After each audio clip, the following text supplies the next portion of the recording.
Welcome acolytes. Today I'm actually reacting to a video of a, as I can see, a true nerd lady that actually has, well, she's into gaming, she's into different stuff that actually I'm in a lot of ways into, so just happy about that. And today she's actually, or she made a video about Star Wars Battlefield collection. There is some kind of drama about it. Now I know what it, I know the game. I really love the first part of it, but after that, well, it were the typical freaking, you know, money freaking scams and such. So at the end of the day, let's just see what she has to say about it, and if I agree or disagree, or you know, the shenanigans that were up to acolytes. So we're just gonna look it up. And by the way, if you like my content, leave a like, subscribe, leave a comment, press the notification button. Good. So let's start. What does this Charlazard? Oh, okay. I forgot the name. Charlazard, yes. This is a doozy. We've got a real doozy on our hands today, everybody. A real commotion. A real to-do. We should bring back to-do. People used to say, oh, this is a real to-do we've got here. I don't know why they stopped. I also don't know what that means. But that is not what today's video is about. You may have already caught wind of this. I am not known for being timely when news is concerned. I have a job, okay? And also I just like to wait until like all of the information is available before covering something. And we've got information, and it is spicy. In case you missed it, the Star Wars Battlefront Classic Collection came out. So we got some spicy information about a spicy game that's, well, that was once really good, and now it's just, well, yeah, it exists. Let's just say it like that. It definitively exists. But spicy. Let's see. And is very bad. Always hurts extra hard when it's something that a lot of people were excited about or have a lot of nostalgia for. So you remember it, like even if there were problems with it, you remember it as like the best thing that you've ever experienced in your life. And then you get a remaster that's just, it's just not great. And the dopamine just plummets straight into depression. So the original Battlefront came out in 2004, and if you aren't familiar, it is a Star Wars first or third person shooter series. Pretty standard stuff. Players choose different Star Wars characters from opposing sides across varying years of the Star Wars universe and fight. So the issues with the Star Wars... I disagree with the standard. It was... Yeah, I mean, these days it's standard, probably, but at the time it was actually quite nice, so I'm not gonna say it's standard, but... I understand what she says, yes. It's these days it's definitively nothing particularly special. Yeah. Battlefront collection, again, I think people were very excited about, myself included. Pretty glaring. I feel like this tweet sums it up pretty well. This is from Sabaku on Twitter. It says 10,000 people playing on launch night, only has 3 servers that have 64 slots for a total of 200 players. Multiplayer doesn't work otherwise. It has a price tag of 35 USD. And as they pointed out here, has almost beaten Overwatch 2 in the most negative reviews on Steam. Yeah, it hits so hard when it's a game that a lot of people were really, really excited about. What on earth? But if we look at some of these overwhelmingly negative reviews, this one says, bought the game specifically so I could see for myself how truly awful it is. Again, I have said in a video before, people do be doing this. It said, don't buy this. It's not just the netcode that is broken, but various aspects of the original games are also missing, broken, or corrupt. Missing sound effects, misaligned, or missing textures. Entire cutscenes being omitted from the campaign mode. It's bad enough you can't play multiplayer without seeing all the enemies floating around and phasing through your shots, but even the campaign is just worse way to experience the games. Do yourself a favor and go buy the original games. They're still on Steam, cheaper, take up less space, and you can install mods to make them even more fun. And this especially comes right after Dark Forces, which also just came out, Star Wars Dark Forces. This remaster came out last month and is very, very, very good with beautiful cutscenes. The upgrades to this are incredible. The cutscenes like completely redone art as they're showing here. Like this is such a good remaster. In fact, I think that Night Dive Studios in general just have such a good reputation for this kind of quality. Like, highly recommend going to play Dark Forces. And huge shout out to Night Dive for making something of such high quality, again, right before this current controversy. But it gets spicier. This is the reason that I really wanted to make this video, and I will, trust me, I got points, okay? Other than just giving you the news. That's right, ladies and gentlemen. They used a modder's work without credit. Nice! This again. For F's sake. Literally, I don't get it. What's the problem with actually the modders? Modders do your effing job for free. They don't demand anything. They just want the freaking game to be good. Credit them at least. I just... Oh my god, just freaking blood-sucking amateurs. I don't get it.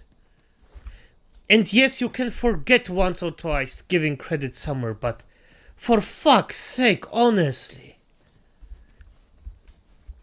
I just don't know why. Aren't they already making a shit ton of money? More than a human being actually needs in a lifetime? The executives up there? What's the problem of throwing the freaking modders a bone or two? It's not even that the modders actually wanted some freaking money out of it. It's just... Oh, damn. I've never heard of this happening before. It probably has at some point, but it's the first time I've heard of it, and I am like so shocked that anybody would do this. Obviously wouldn't be telling you about it if it weren't like 100% happening. This is from Eurogamer and says, a modder who believes their uncredited work was included in Star Wars Battlefront Classic Collection says the whole experience has been a gut punch. Although developer Aspire had insisted that the collection does not include any code or content that is taken from uncredited sources, modder I Am a Shaman found their mod had not only been included in the collection's debut trailer, something Aspire said was done mistakenly, but also in the final game too. How do you accidentally include modded content in a trailer in the first place? What a lie. There's no way that's possible. So basically back in 2021, this modder, I Am a Shaman, brought a DLC that was originally only available on the Xbox version of Battlefront 2 to the PC version. I'm gonna bet one thing. Those idiots actually were thinking that this was a paid DLC. I bet with you they thought this is a paid DLC. I guarantee this. And now they are like, ooh, shoot, this isn't something I should have done. We should have done. That's just sick. It's sick. Oh my god, like this is...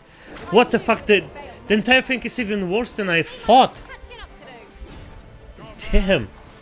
Requires reskinning two characters to look like Kit and Asajj, and they do have differences from the way those characters would actually be. And based on the trailer, which obviously has tells of these exact things, Kit fights like Mundi, and Asajj doesn't hold her unique link sabers. She instead wields two separate lightsabers, one in each hand, just like Ayla does in the original game, which is because that's the character model or animation that was used for this modder to put these characters in this game, basically. Does that make sense? I feel like I explained that really poorly. Two characters are only on Xbox. A modder made it so those two characters are on PC by reskinning other characters so they still function like those other characters, but they look like...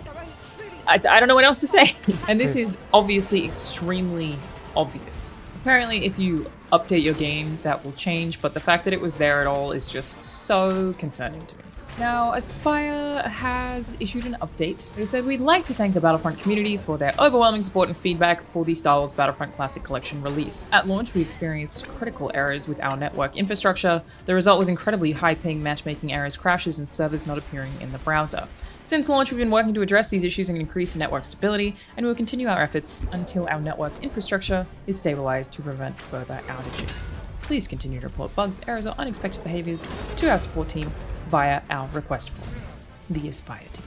And as literally always, I want to be the one voice on the internet that will say thank you to the support team. The reality of game development is always nobody wants to make a bad game. These people do not want to make a bad game. Nobody wants to do that. And while this isn't Aspire's first blunder, and obviously I'm not being particularly kind to them in this video, I do want to say the thing that I always say, which is even more prevalent right now. The problem is not actually with Aspire. Do I think using the uncredited mod is unexcusable and disgusting? Yes, I think that is like absolutely reprehensible garbage. Like literally, they even have the same bugs that this modder knows their mod has. I'm pretty sure that this modder has grounds for legal recourse here. Like, this is... No, I don't think that he has grounds for legal recourse. Because he did something entirely on his own without any actual gratification on a, well, basically different platform. It's their platform. He did it on their platform. They allowed it, and I don't think that he has some legal basis on actually suing them. And even if he had some, well, you have to go through the legal system. And with a very, very extremely high probability, you won't get shit done anyway. So it's very unlikely that anything will happen because of this. Because it's just not worth it. Especially because the modder, he didn't do any money anyway out of it. It's a basically open source thing. And I just don't think he can do anything about it.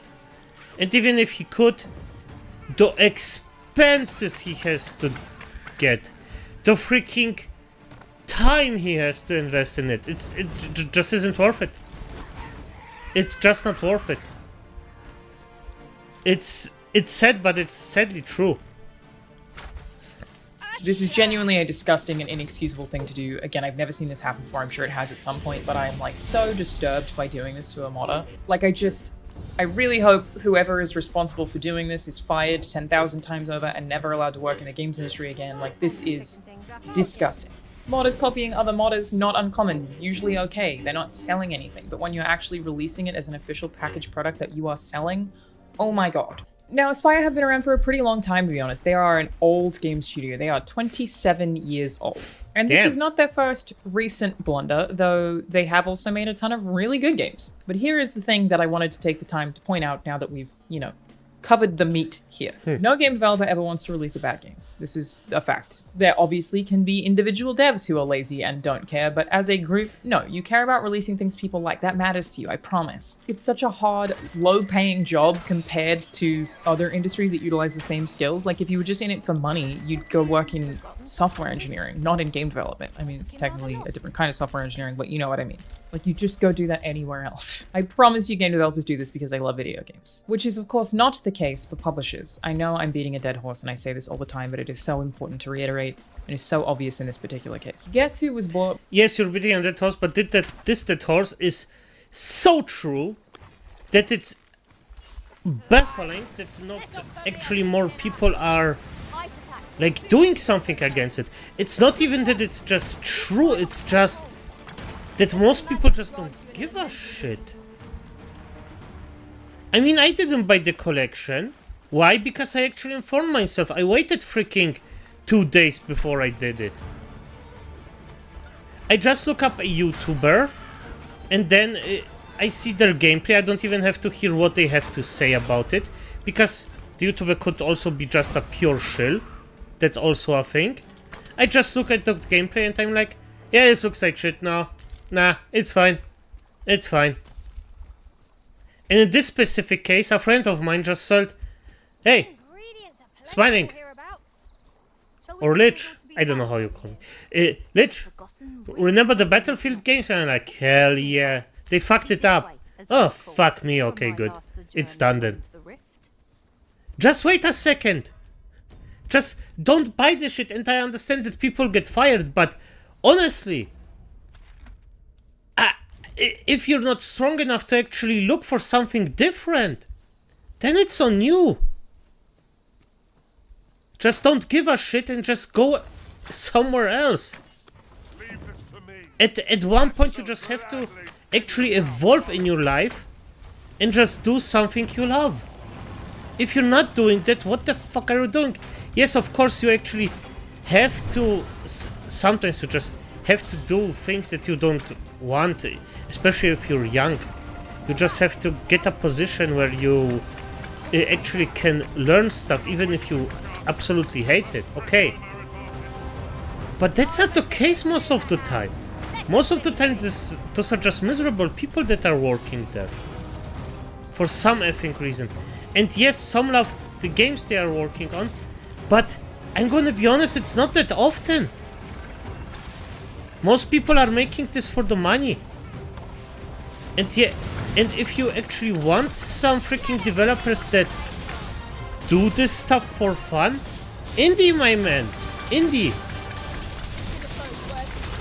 By Embracer Group in 2021, Aspyr, now owned by Embracer Group. They were technically Saber Interactive from 2021 to 2024 and are now just Embracer, but they were still owned by Embracer when they were under Saber. So since 2021, they have been owned by publisher Embracer Group. Embracer Group used to be Nordic Games, who were pretty cool for a while. Then they became THQ Nordic and then became Embracer and like committed this rapid expansion. Yeah, from 2019, they basically just like went all out with acquisitions. They even bought Crystal Dynamics, you will remember, Eidos Montreal, Square Enix Montreal, and currently own Tomb Raider, Deus Ex, Thief, and Legacy of Kain, which is the worst part about all of this. When Embracer's acquisitions first came out, I was... Legacy of Kain. Oh my god, Soul River. Oh, my heart bleeds right now. Woman, you just did it. My cold heart just bleeds right now. It's just... Yeah, it's not your fault that they effed up, but... Oh my god. Why? Why mention it? Why make my poor old heart bleeding like this? Oh. Actually pretty excited about it. Like, I was like, well, at least somebody new is getting those IP and probably wants to make stuff with it. Like, they're taking those IP, Deus Ex, Thief, Legacy of Kain, that haven't been touched in a minute, and because they're doing this clearly as a strategy to diversify their portfolio, they're publicly traded, so they have to answer for those acquisitions. We're probably going to get games using those IP, and frankly, we probably still are. But I was like, at least somebody's going to do something with it, and now I'm like, oh, it's Embracer Group? Shit. They also own Limited Yeah, Run, basically. Middle-earth Enterprises, which owns media rights for Lord of the Rings and The Hobbit, which is just nuts. Hasn't been going out super well for them, though. They have had some pretty beefy investment deals from different investing companies. $1 billion in 2022, $2 billion in 2023. Though that one actually failed to materialize. That's interesting. And after that happened in 2022, their shares fell by 40%. As a result of those shares falling by 40%, they have contributed to the layoffs pretty dramatically. So this is the landscape that this game was released in. Again, I'm not like trying to excuse what Aspire has done. This is just context that I want people to have. Like, I'm in such a weird position on YouTube where like, I understand you want me to just yell at the dev team. I get that that would be easier for me and that would make me more money and get me more subscribers, and it's the easy thing to do. And I am like genuinely disgusted by what they've done in terms of literally stealing mods. But I care a little more about informing you. What I'm saying here is this problem is bigger. It's not to say that Aspire didn't make something bad. It's to say that they made something bad under the conditions of Embracer, who, as it stands, in my opinion, are incapable of releasing anything good. By November last year, they laid off 904 employees, roughly 5% of their workforce. They cancelled 15 projects. They did manage to reduce their debt from $2 billion to $1.5 billion, and are now apparently trying to finalize sales of Saber Interactive and Gearbox Entertainment, who they basically just purchased. Just like an absolute mess of a company that went so hard, really banked on getting these $2 billion investments. One person pulled out and then the whole company falls apart. And Embracer does, again, unfortunately, own a lot of your favorite IP. And we're getting very inside baseball at this point, but I do think that as gamers, it's like important for you to know this stuff and pay more attention to this stuff than I think a lot of people do. The reality is that the games industry is like a very capitalism-focused business. Like, that is the truth. And if you want to pay attention to things that are actually happening in games and understand these things, it is so much more about the stock market for any publicly traded company than it is about something as easy as game devs lazy, I promise you. So their stocks are up. They're actually currently, even though this... No, and by the way, I understand the following. Because the thing is, the entire thing isn't always black and white. And yes, as she said, if you yell at the devs, you get more views. Yes, this is true. But in the end of the day, if you actually think about it, most of the time, it's not even the those people, the devs, aren't the end all be all of the most games. Oh my god, I'm fucked. Yeah, most of the time the executives are the people that actually do this stuff and do it very poorly. And instead of actually yelling at the devs, we actually should yell at the executives and be like, yeah, you're pretty big cunts, aren't ya? But we're not doing that for some reason. And I honestly don't know why. Because at the end, the people that make the most money are the executives, not the smaller devs or those small people. So I don't know why. But, well, it is what it is, I guess. This game has just come out under Embracer at a year high. They are doing well in the face of this doing badly because it doesn't matter. And this is the thing that I try to tell gamers all the time too. They announced that they were divesting some of their assets from Saber Interactive, who they purchased, to a company called Beacon. And people were like worried about what they call overhang on the stock market, which is very boring. But basically the short of this is that investors were worried that as a result of these divesting assets, that company co-founders would sell off some of their shares, and they promised not to. That's literally what all of this fucking hinges on.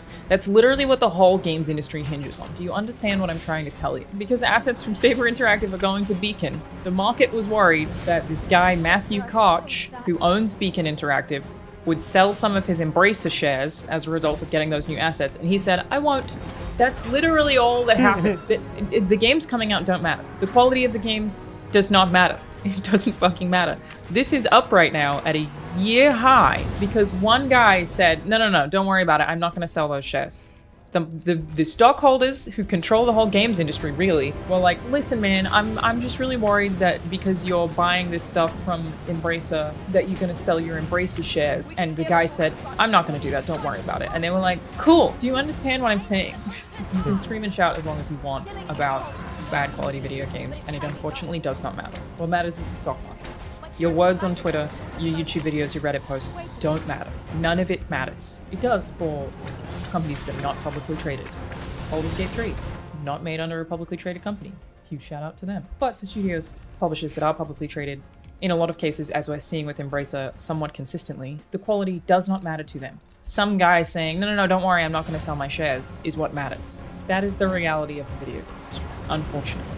You as gamers are not the actual customer for a lot of these video games. The shareholders are. You are a consumer of the product that they make, but you are not the customer. You are not the person that they are trying to appeal to. They don't care what you have to say. The PR, marketing, and community management teams totally do. Like, there are people who are still employed to do that. But in the grand scheme of things, from the people who own these companies, they do not care about Battlefront Legacy Collection, shipping with bugs, or stealing a mod. They don't give a shit. The stock market actually said, great job this week, guys. Killing it. Frankly, the game probably sold pretty well. I don't know what the sales data is, but it probably sold pretty well, and that's all they care about. The quality of the video games that you buy ultimately comes down to some guy saying, I'm not going to sell my shares, y'all. And I always talk about like having this like ideal world that I know does not and will never exist, where gamers start investing in the stock market and only put money into things that they like. But I'm so sure that people would very, very, very quickly just fall for the same money-making scheme, right? Like if you were to only invest in companies that you really, really like and you like the things that they are doing, I'm so sure that when you see the money meter go up and down on the stock market, that you'd be like, but I could be making money if I invested in Embracer Group right now. And you would fund the same shit. Like, I think it would be so difficult for people to not be corrupted. And it is devastating. But ultimately, we're at a point here where I would just watch with caution anything that Embracer in particular is releasing. I think it would have been functionally impossible in a lot of ways for Aspire to release something of good quality under Embracer. That is my stance. I think that stealing the mod thing was probably one dev, but I think that, again, disgusting, inexcusable. I hope they get taken to court. Like, what a horrible thing to do to someone. But, like, this is a company that still has around $1.3 billion worth of debt right now and still owns a lot of companies that you like, with IPs that you like. It's pretty nuts. The mod situation is terrible, and the stock market doesn't care, which means it doesn't matter that this happened, and it doesn't matter that gamers are upset or that it has negative reviews on Steam. Literally irrelevant. The games industry, in a lot of ways, is not really about gamers. It's about shareholders.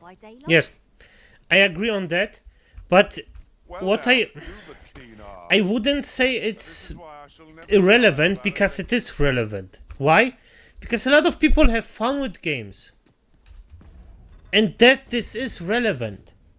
But for the people that actually sell this shit, that's totally irrelevant. And this is something I don't understand. Like, if you have a freaking gigantic company that you actually don't want to support, that's freaking awesome. But, and you see I'm playing Dragon's Dogma so clearly, I don't give a shit. And my not giving a shit is very simple, because I gave a shit years and years and years. And you know what? It didn't do shit. It was for nothing. I basically skipped on good games just because I had my thinking. I know what I'm doing, and after a point I was like, yeah, this is getting worse. So why am I suffering extra just because of nothing? Because I would say 59% of people just don't give a shit. They say they give a shit, but they don't. But as it is, acolytes, good night.